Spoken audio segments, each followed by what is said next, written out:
You already know what I'm finna say. You already know why I'm here. We here to talk some football. Fuck even getting into all that, man. The worst loss, not in playoff history, not in the career of Bill O'Brien, but the worst loss in franchise history.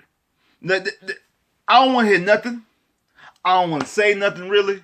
All I need is that notification tomorrow morning when I'm at work. All I need is that notification as the Texans have released Bill O'Brien of coaching duties. That's all I need. Because this right there, this right here, is the exact reason why you cannot trust this team being coached by William O'Brien. This is the exact reason why. This is the exact reason why. You're up 24-0. 24-0. People, man, y'all give a chance, man. Y'all done won 6 division titles in 10 years, man. Bill O'Brien done won 4. All right, people in my comment section, be grateful. Be grateful. Y'all won 4 division titles, and you talking about getting rid of your head coach. You see, that's why. You look at this. Did you watch that? That's the reason why.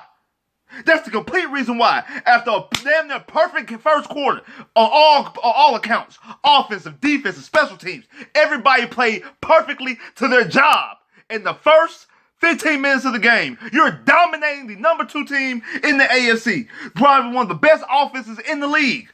You're dominating them. Oh man, this defense has stepped it up for the past 6-7 games. Fuck all that bullshit.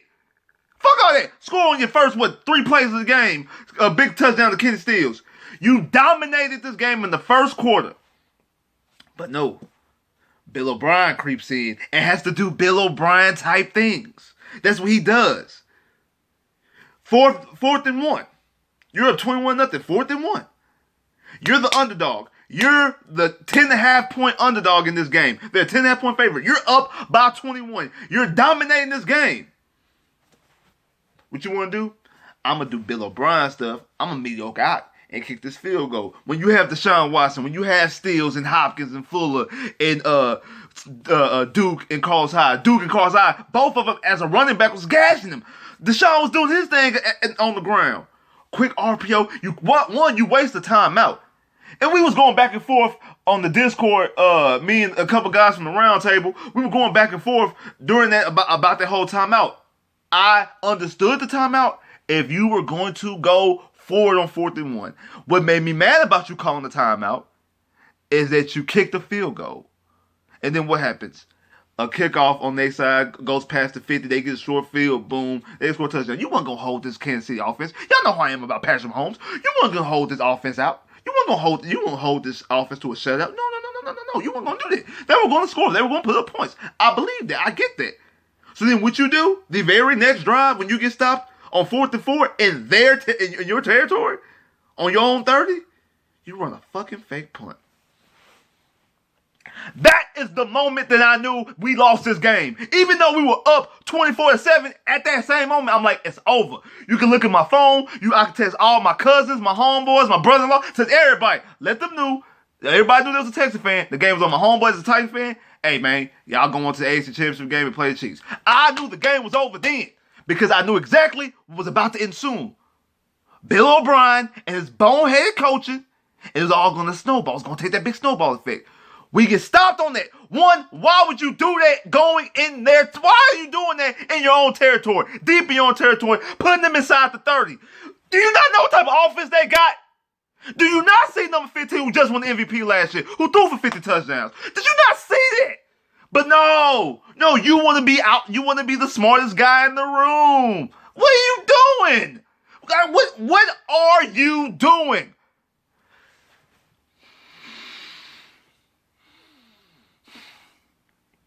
I don't get it. I don't understand. What was that?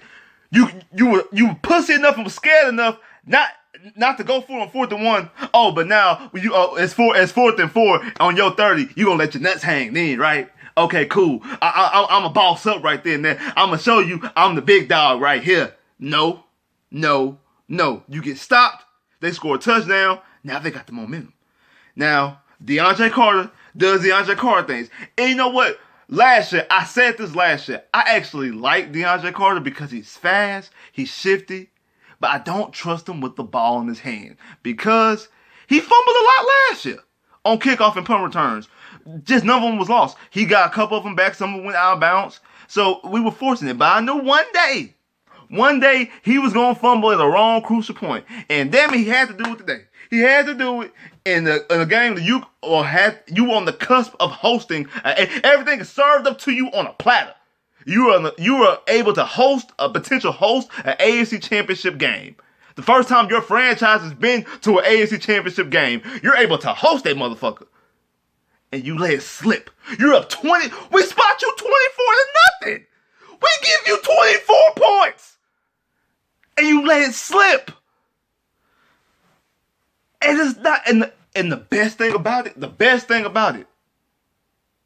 is that none of it falls on Deshaun.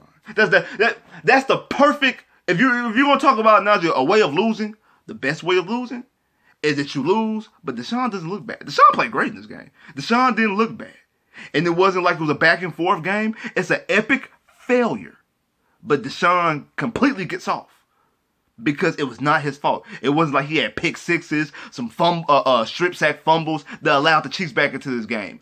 The Chiefs got into the game because of two bonehead decisions by Bill O'Brien. And then a mistake by DeAndre Carter fumbling the ball. The ball went straight to the Chiefs. Boom. Now they got 21 straight points. Now the snowball effect. Now it starts to creep in your head. Now you get tight. Now everything starts going, oh, here we go again. And that's exactly what happened. The Texans get stalled out on the drive. The Chiefs go right down in the score. Get the ball before halftime, right back in the score. And it goes up. You were up 24-0 in the first quarter. At halftime, you're down 28-24. Then you allowed the Chiefs to score 41 unanswered points. And the Chiefs are the first team in NFL history to be in the playoff game and be down by 20 or more points and win the game by 20 points. There is no reason why William O'Brien should be the head coach tomorrow morning. This should have been the last time Bill O'Brien has ever put on Texan gear, has ever talked to any of these players as a coach of the Houston Texans and as them being a player of the Houston Texans. This should be the last time he's ever, when he's doing his pregame meeting, his postgame meeting right now, it should be the last time he's addressing his team. The very last time. There's no reason why he should be the head coach. And if he is the head coach, he should be on the hottest of hot seats. Anything that goes remotely wrong next year, he should be fired. I don't care if they lose one game. If they 0-1, he's fired. If they 10-0 and lose, he should be fired. He needs to go 16-0. I know it might be a little bit extreme, but that's how I'm feeling right now. Because this is completely unacceptable. Completely. The Texans had everything as a Texan fan, as a Houstonian, will ever want and dream for right here. Because the Oilers, they had Buffalo in 92. Now the Texans, congratulations, Houston. Now we got the Chiefs in 2019, 2020, whenever you want to say it. That's exactly what we have.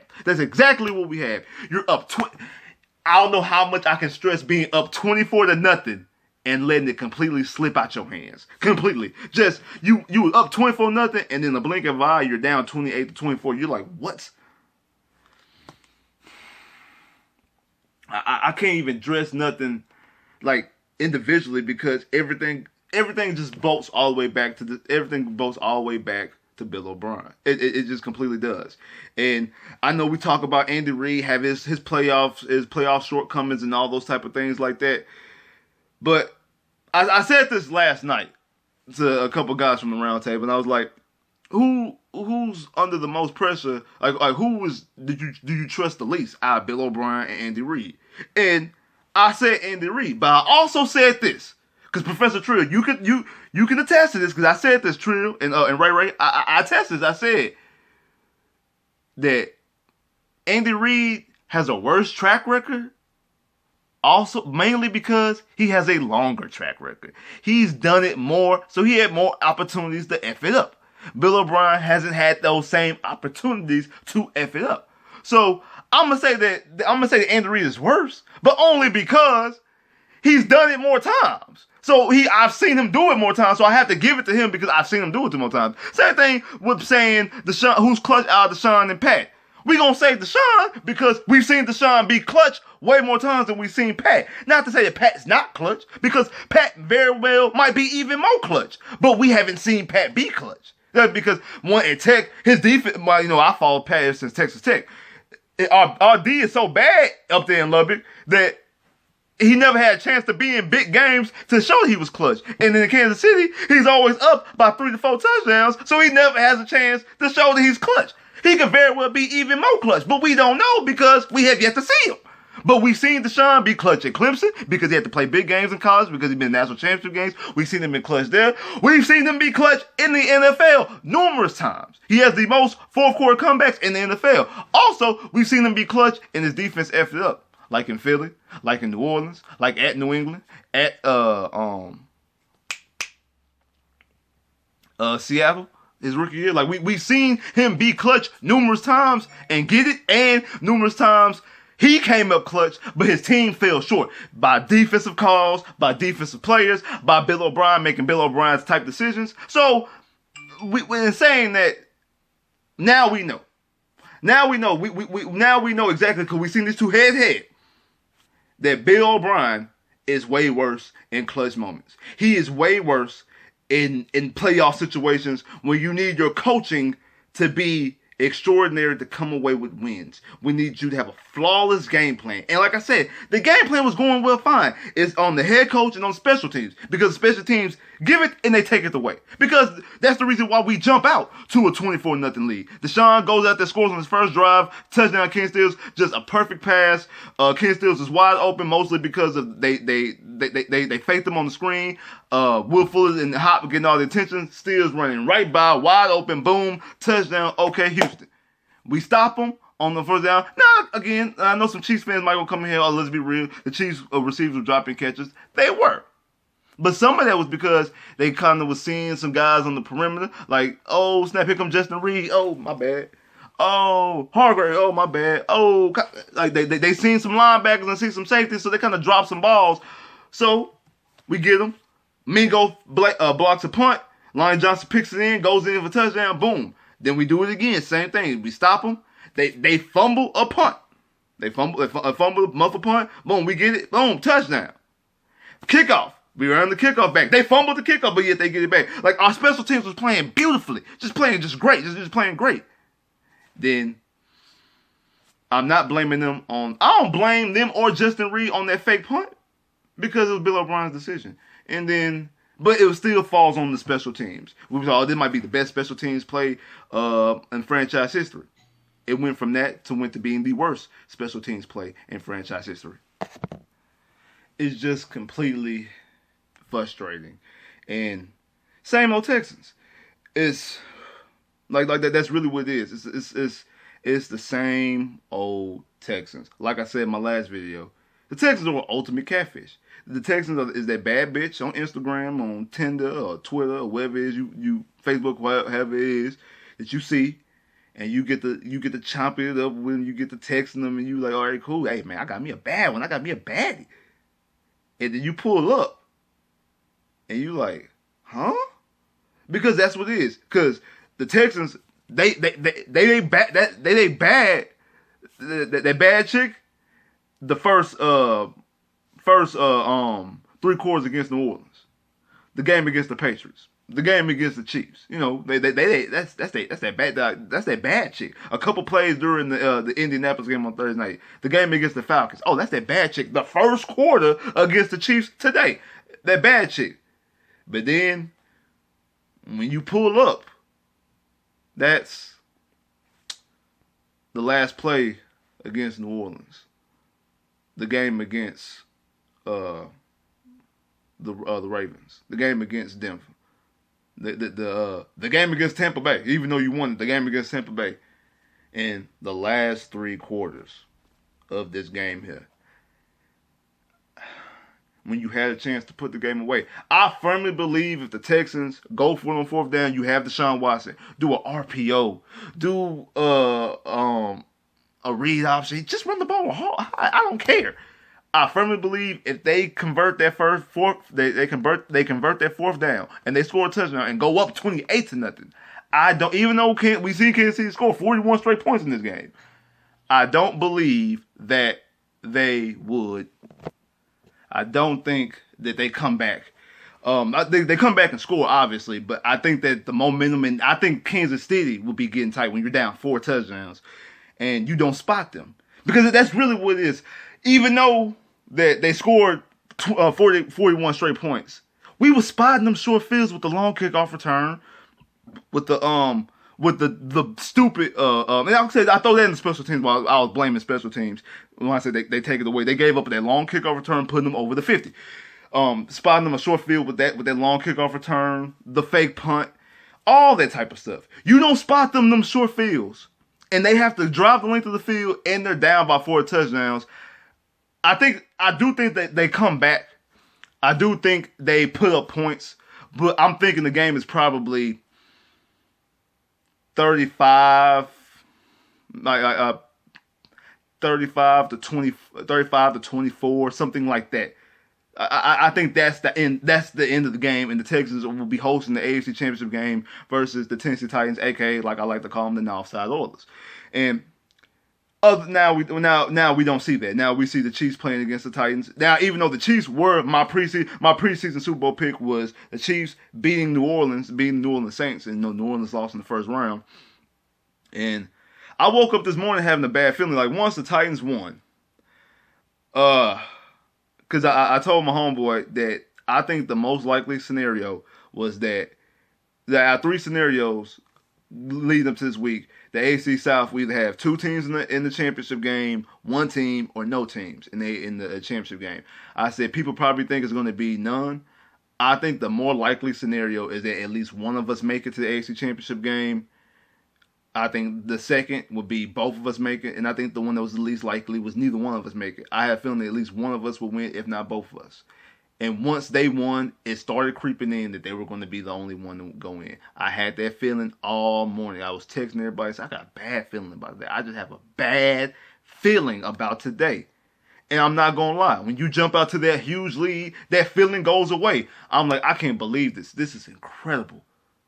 But something was in my head like, we about to get Buffalo Billed. We about to get Buffalo Billed. And we did. We completely did. And the whole cliche that the city of Houston is snake bitten when it comes down to the Rockets with Chris Paul and the hamstring. And I'm not a Rockets fan, but I know people feel that way. And people say if the city was never snake bitten, the Rockets don't win 2 titles, and the Astros don't win back in 2017. But look what happened to the Astros this year. Had Game 7 and lost. Look at the Rockets. Every time the Rockets had Golden State, everybody hurt. No KD. The Rockets had everything they wanted to get to the NBA Finals, and they went to bed both years back to back. The Texans had everything they could. Everything was laid up. Every time this year, everything is served up to you. You beat the Patriots. All you gotta do is win out. You're in the spot. You host this game. This game is in NRG if you do not lose to Denver, because then you have a reason to play against the Titans. And I think if you play all your stars against the Titans, I think you beat the Titans. Now I know a lot of people saying that we let the Titans in. The Titans would have gotten in even if they would have lost to us, because both the Steelers and the Colts lost, or the Steelers and the Raiders lost. I forgot who else was in the mix, but they both lost, so the Titans still would have walked in. The Titans still would have got in even at 8-8. So they didn't. It clinched them to win. If they won, it clinched they win. It clinched them getting in, but they didn't have to win. They didn't have to win to get in.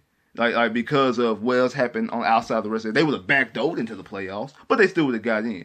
And now Vrabel has made it, who's a Bill O'Brien disciple, has made it to the AFC Championship game before Bill O'Brien. Just once again, every team in the AFC South has made it to a championship game since Bill O'Brien's been the coach, from 14 to now. Back in 14, the Colts made it to the AFC Championship game. 17, the Jags made it to an AFC Championship game. And now, the Tennessee Titans made it to the AFC Championship game. And you've won the division title 4 times. That's the part that's crazy. All those teams, since you've been the head coach, have won a playoff game on the road. You have yet to win a playoff game on the road. You have yet to make it to the AFC Championship game. But everybody in your division has. And you won the division more than anybody. It means you had more opportunities. Back to what I was saying about opportunities. These guys ain't had the same opportunities. The Colts have only been to the playoffs twice since you've been the head coach. In 14 and then last year. Jacksonville only been to the playoffs once since you've been the head coach. In 17. The Titans have only been to the playoffs once since you've been the head coach. I mean, twice since you've been the head coach. In 17 and in this year. And you've won the division titles 4 times. Say it with me. 4 fucking times. You have 2 playoff wins. Now you have a legitimate one this year against the Buffalo Bills. We won't say against the Connor Cook Raiders. So we can't say it anymore. He actually does have a legitimate playoff win against the Bills. But that's all you have. When the Titans went on the road, beat Tom Brady, whoever you say about Tom Brady, beat the Patriots in that dynasty at Gillette, then went to Baltimore and beat the MVP, made him look flustered. And yet, you had Patrick Mahomes and Kansas City Chiefs on the ropes. And you wet the bed. It's no excuse. It's no excuse. I better get that notification. I need the notification that Bill O'Brien is no longer the head coach. Call up Lincoln Riley. Call up Byron Leftwich. Bring somebody else in here. Please. Like, share, subscribe if you haven't. Comment below if you haven't. Click that bell, get more videos. Hey, let that outro play out too. I'll holler.